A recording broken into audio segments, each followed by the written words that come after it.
Bonjour, alors l'objectif de cette vidéo est juste de vous montrer très rapidement comment je mets des annotations et je trace des informations sur un fichier PDF qu'un étudiant me transmet. Donc voilà un exemple de fichier qui m'a été transmis. Je vais l'ouvrir avec Foxit Reader. Donc ici, comme j'en ai plusieurs des lecteurs de PDF, je vais lancer le bon Foxit Reader. Une fois que c'est fait, ici télécharge parce qu'il est en OneDrive, hein, donc voilà. Une fois que c'est fait, et voilà mon dessin. Ici c'est un dessin déjà corrigé, donc j'ai des annotations que je peux d'ailleurs encore accéder, je peux les effacer ou les corriger si je veux. Alors soit vous faites du tracé pour signaler certaines choses, soit vous pouvez rajouter des textes, etc. Alors tout ça, vous avez ça dans commentaires, le tracé avec crayon, on peut gommer tout. Vous avez différentes formes que vous pouvez mettre et mettre des zones texte. Voilà un exemple, hein. Je vais gommer par exemple cette information là, voilà, je ne gomme jamais l'original, hein. Tout le tracé original lui reste.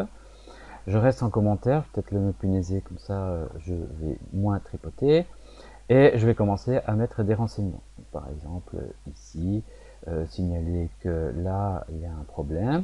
Si je veux, je peux mettre une zone de texte, l'agrandir, elle va s'adapter de toute façon. Ne pas superposer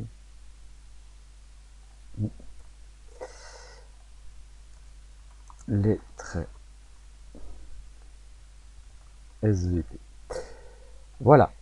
À tout moment, vous pouvez accéder à la modification de tous ces modèles. Vous avez vu que je pouvais gommer ce qui a été tracé avec le crayon. De la même manière, quand je me mets en zone texte, je peux soit compléter le texte qui est dedans, voilà, s'il vous plaît, hop, je vais mettre, je sais pas moi, des points,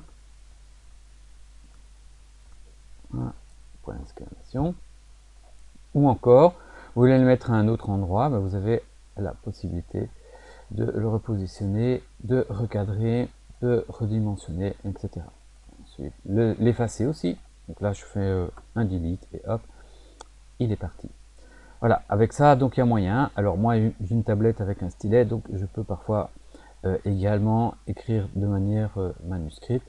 Bon, avec une souris, c'est un peu plus compliqué, mais enfin, pourquoi pas. Ici, par exemple, je pourrais dire manque les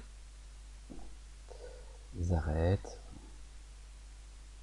Donc même avec une souris, on arrive plus ou moins. Manque, arrête, caché.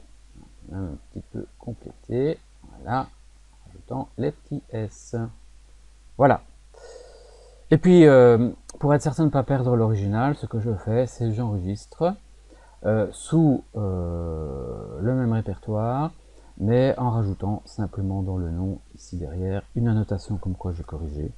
Donc par exemple, remarque, moi je mets ça en général, remarque DEN. L'avantage, oui, je vais le remplacer. L'avantage, c'est que à ce moment-là, échec, ça arrive, c'est parce qu'on est sur le OneDrive. On va réinsister un petit peu.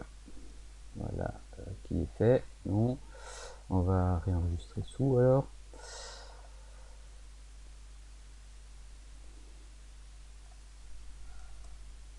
Even. Oups, j'espère que cette fois-ci ça va aller. Ok, c'est passé. Alors l'avantage de faire ça, c'est que quand vous allez voir dans le répertoire où était le fichier, eh bien, puisque c'est dans le même répertoire et qu'ils ont le même nom au début, ils vont se retrouver l'un à côté de l'autre et vous voyez tout de suite si vous avez corrigé ou pas un exercice. Voilà, bonne découverte.